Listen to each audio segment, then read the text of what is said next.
Alright guys, we are back to Anime Casual. This is part 2 of our Gurren Lagann casual review. So, once again, there are a lot of spoilers here. If you haven't watched the last video, go and check that out. So, if you have not watched Gurren Lagann, please go watch that now. So, the next thing I wanted to kind of talk about was, well, there's a lot of things I want to talk about. But one of the biggest themes in this is the idea of evolution. And the idea that evolution is actually going to end up, the spiral power is eventually going to end up killing everything in the universe. One thing that I was thinking about is the idea that, you know, as we evolve, we are slowly doing things that end up like hurting people, hurting ourselves more. So like an example is there was this philosopher named Simone de Beauvoir who had this theory of ambiguity. So humans create something called the Atobomb, which is created to kill humans. So it's like this kind of ambiguous thing where it's where evolution can also be our undoing to a certain extent if we go too far into it. Yeah. What do you guys think about that idea? And do you think there is like a point where evolution can become so far that some of us are gonna have to fight against it and then try and stop it? And do you think that's the right thing to do, or do you think just like Simone was saying was that, you know, as long as there's kind of like there's hope and there's you kind of, I guess as long as you have like a good motivation, good moral compass, you'd be able to get past that and everything. Yeah. So I guess the good outweighs the bad in terms of evolution going on. So. You know, this is my personal opinions on it because that's like pretty in-depth. It's like me with my flip phone. Like I'm just like I'm not going past this technology. It's too far. I can't take this anymore. Well, yeah, I thought the thought of it was like very interesting that, you know, from the bottom up, Gurren Lagann was like, here's a bunch of action, you know, like a lot of battles and a lot of discussion about like how, you know, the human race needs to be in holes, and not come out because they will lead to destruction of everything. Yeah.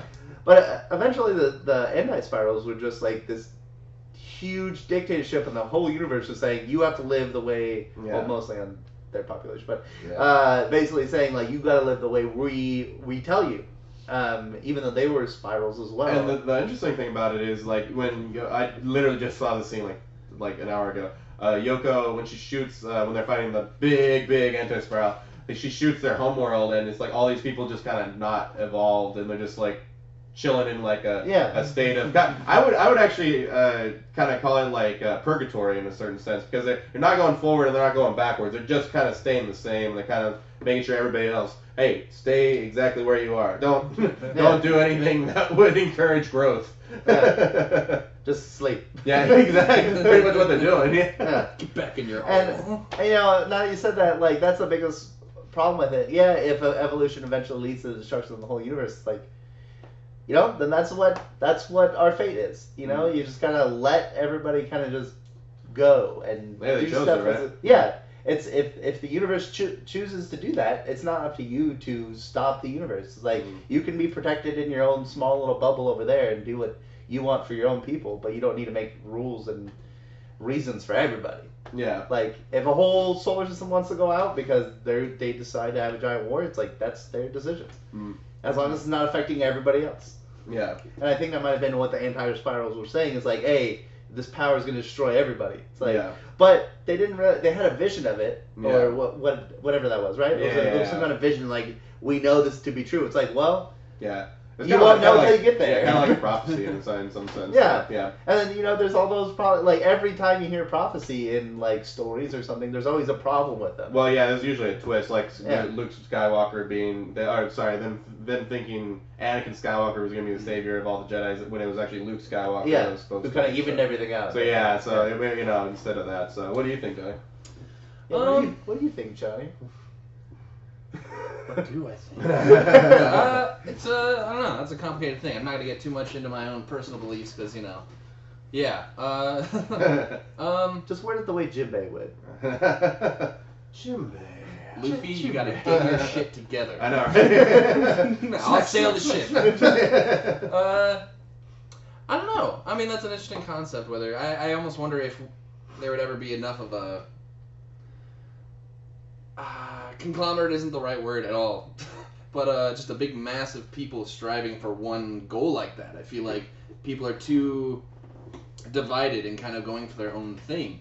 I mean, that being said, like you were saying, the atom bomb, obviously that's a great example of how we can just kill a lot of people. So I don't know. I mean, there's always that possibility. I hope we don't, but there's always that possibility. I mean, that's all I can really say on it, I guess. Yeah. Yeah, at least for me, like Fingers crossed. I know, right? Yeah, at least for me, like I think the interesting thing about the anti-spirals is they actually did kind of, them being there actually kind of showed Simone that there was a possibility that this could go wrong, which is always like kind of that thing with the yin and yang kind of effect. Like you kind of need something bad to happen, which sounds kind of fucked up, but you kind of need something bad to go against to figure out where you don't want to be. And that's like that's kind of the big thing, or shadows don't really appear without the light being out, like that kind of metaphor. Like you kind of really can't have one without the other. And this actually leads me into like another concept, which was Nia kind of going away.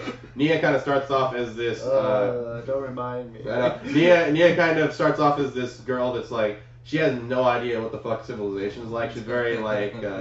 Innocent. Yeah, very innocent. Yeah. But all of those things actually, I was gonna say, that works out perfectly. But she becomes a part of Simone in a way, but he ends up having to let her go towards the end. So in a metaphorical way, it was kind of like a part of him that was like, that was kind of naive and kind of didn't know too much about the world, and now he kind of sees everything now and had to kind of let go of her in a certain way. So yeah, that kind of was what kind of brought my question like the whole way around. Was kind of this idea that he had to, in evolving, he had to kind of let her go, just because she was a part of that race, and he knew he couldn't keep her. So I really liked your Star Wars metaphor, because that kind of like was like the same way. It's like you can't have your cake or bake your cake and eat it too. Yeah, You gotta have a balance of all things. Yeah. That includes good and evil. There needs to be a balance, but then good just becomes this dominant force that eventually becomes evil because they don't know what good means. Yeah, which is what the anti-spirals kind of did for that whole thing. But yeah. So what was one of your questions, guys? Johnny, you got one? If not, I can take it. I mean, the only other question I really, thought of, and I don't know, it's super simple, but I mean, was there a favorite character you guys had? I mean, I'm almost thinking of saying favorite villain. I mean, but because I was leaning towards, a couple people that surprised me. It's really just Viral. I mean, he really develops into a really nice character. Towards the end. Yes, he does. Right. Even Lord Genome. Yeah. He's great. I really liked him towards the end, and his whole premise of I'm the bad guy, but because of the greater purpose, I'm the good guy. Yeah. I'm really just trying to help everybody by kind of saying no. I mean, you beat me, so good luck. And then even I don't remember its name. That little the little mole, big mole, yeah. That turns into a person. Oh yeah. Because of spiral energy. I mean, all those characters didn't even do too much, but like. No. He did enough though. He did. Yeah, he did help out with that spiral. I didn't know what to expect from him, but like, because they were immediately like, "That's cool." I mean, you just messed yourself up, but that's cool. You named a lot there. That pig mole was totally like My there, but the character's spiral. mine. Lord Genome. Lord Want Genome. you too, bro? What else can we give you, dude? I don't know. My poster, no.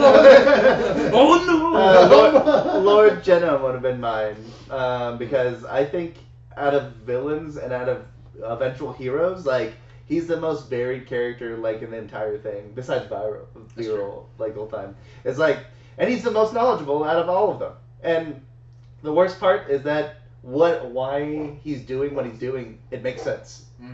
He's but he's doing kind of like exactly what the anti-spirals are doing. He's trying to keep them down. On a lower scale, yeah. Yeah, so that way nobody will die. That the universe won't be destroyed. And like they eventually show him like, yo, like, hey, we gotta be able to do what we want to do. And he's like, you do gotta do what you gotta do. Yeah. And like, I didn't realize your power, but you do have a lot of power. It's like it's amazing. And like, I disembodied it. yeah. And at the end, he totally is like redeemable and amazing because he's like, I'll sacrifice myself for all of you because you're what matters. You're the reason why the human race has come so far, and you're exactly what I was fighting for when I was still fighting and didn't bend to the power of the anti-spiral. Before I got slow and Yeah. tired. My other one, Whatever his words are. He just got kind of fed up with what he was doing. Yeah. Complacent, maybe. Yeah. Yeah, I think that's probably a good way to put it. Simone is my other one. Like we're gonna have a video about this eventually. It's like growing up moments or nut dropping moments moments moments of maturity. Moments of maturity. Like we have many names for it. I like ball dropping. But like Simone, like the entire time, every time he showed that he was more than just a kid, and he was more than what people like thought he was.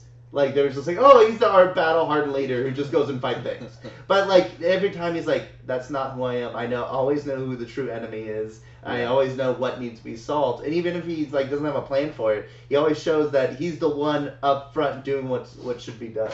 Even when he was with Kamina, like he many times was like Kamina's backup for Kamina going, oh, I guess I can't just fight first. Go head first and just beat up everything. Like Simone's like, well, you know what? If you're gonna do that, I'll be your powerhouse. I'll be your giant battery that fuels what you need. I'll be your drill. I'll be your drill that pierces the heavens.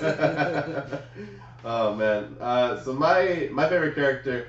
You know what? This character has gone through a lot of things where this is actually probably one of my only characters that's my favorite character.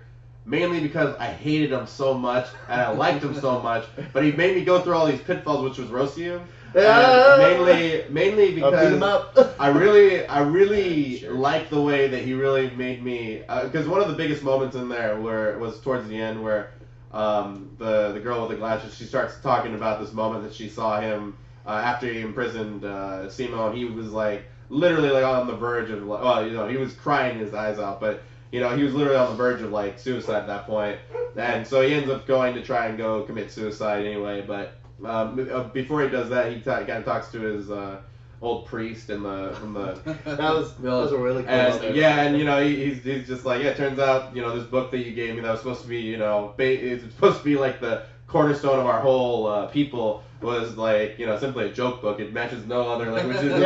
And he's the best part. I can't read it. What? Yeah. And so that was kind of like the interesting thing about it was he's kind of went through all these big shifts of blindly following to kind of blindly leading at the same time, but not blindly leading. He's a very careful leader because of what he went through. Mm-hmm. So he doesn't really want people to take these unnecessary risks if they don't have to. But in a way, that ends up being his biggest flaw when they try and leave and they end up doing a trap for him when they leave the atmosphere. But he was right about a couple things, like when Simone took Gurren Lagann to go take out the first anti-spiral things that you see. He ends up blowing them up, but they end up blowing up everything within a pretty good mile radius. No. And before they even knew how to take him out.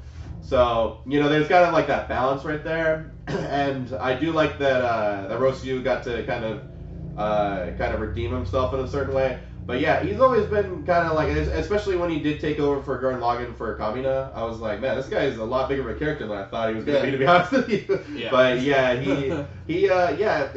like I said, he's probably the one character of my favorite characters that from a series that for a good amount of time I fucking wanted to kill him. And it's really rare for me to do that because usually my characters go through these ups and downs where I'm just like, come on, you're so stupid, and all of a sudden they redeem themselves almost immediately. And yeah, exactly.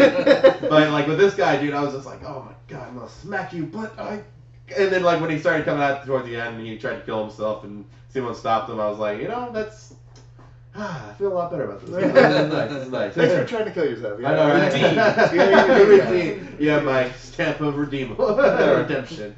So, but that was kind of that was a really interesting character for me. I really didn't expect to get as into him as I was, but yeah. So this is part 2, guys. We're gonna do one more, our third part, because we go in trilogies. Unlike fucking Star Wars, it's going on way too long. Way too many directors. Way too many directors, and way too not as casual as I'd like it. But yeah, guys, tune in for the next episode, and we'll be right back.